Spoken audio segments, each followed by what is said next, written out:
Hello दोस्तों, स्वागत है आपका एक बार से फिर मेरे यूट्यूब चैनल कहानियों का सफ़र में। आज मैं आपके लिए एक नई कहानी लेकर आई हूँ।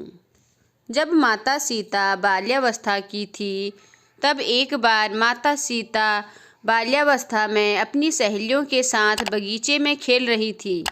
वहीं बगीचे में एक तोते का जोड़ा पेड़ पर बैठा था। तोते का जोड़ा भगवान राम और माता सीता के बारे में बातें कर रहे थे। उनकी बातों को सुनकर माता का ध्यान उन पर गया। मादा तोता बोल रही थी कि अयोध्या के राजकुमार राम काफ़ी प्रतापी राजा होंगे, उनसे माता सीता का विवाह होगा।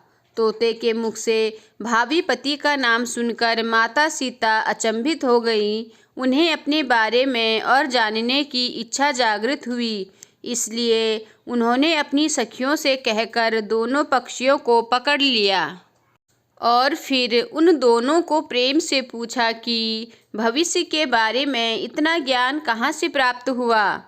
तब उन तोते के जोड़े ने बताया कि इससे पहले हम महर्षि वाल्मीकि के आश्रम में रहते थे, जहाँ हर रोज राम और सीता के जीवन के बारे में बताया जाता है। इसलिए उनको दोनों के बारे में हर चीज़ कंठस्थ याद हो गई। तोतों का जोड़ा माता सीता के सवालों का जवाब देते रहे। सीता जी ने तोतों से कहा कि जिस जनक पुत्री सीता की तुम लोग बात कर रहे हो, वह मैं ही हूँ। मुझे मेरे और राम के बारे में और भी बातें जाननी हैं। तब नर तोते ने कहा कि हे सीता, आपका विवाह अयोध्या के राजा दशरथ के ज्येष्ठ पुत्र राम के साथ आपका विवाह होगा और आपकी जोड़ी तीनों लोकों में सबसे अद्भुत होगी। सीता जी सवाल पूछती रही और दोनों तोते जवाब देते रहे। ऐसे में सीता जी प्रसन्न हो गई और कहा कि अब ये हमारे साथ ही यहाँ पर रहेंगे। लेकिन ये सुनकर तोते हैरान रह गए और उसने कहा कि हम पक्षी हैं, हमें पिंजरे में कैद ना करो। तोते ने इसके लिए बहुत याचना की। तब सीता जी ने नर तोते को छोड़ दिया, लेकिन मादा तोता को नहीं छोड़ा और कहा कि यह मेरे साथ रहेगी। नर तोते ने कहा कि मेरी पत्नी गर्भवती है, इसलिए ऐसे समय पर उसको जाने दें।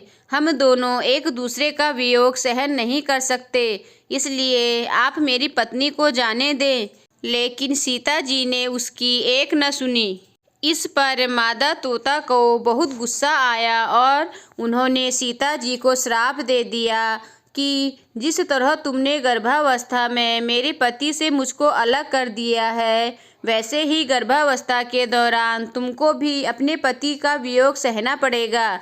इतना कहते ही मादा तोते ने अपने प्राण त्याग दिए। बताया जाता है कि अगले जन्म में तोता वही धोबी था जिसने माता सीता के चरित्र पर उंगली उठाई थी, जिसके बाद भगवान राम ने सीता का गर्भावस्था के दौरान त्याग कर दिया। तो दोस्तों, अगर आपको आज की कहानी पसंद आई हो तो मेरे चैनल को सब्सक्राइब ज़रूर कीजिए और साथ ही लाइक और आगे शेयर ज़रूर करें। धन्यवाद।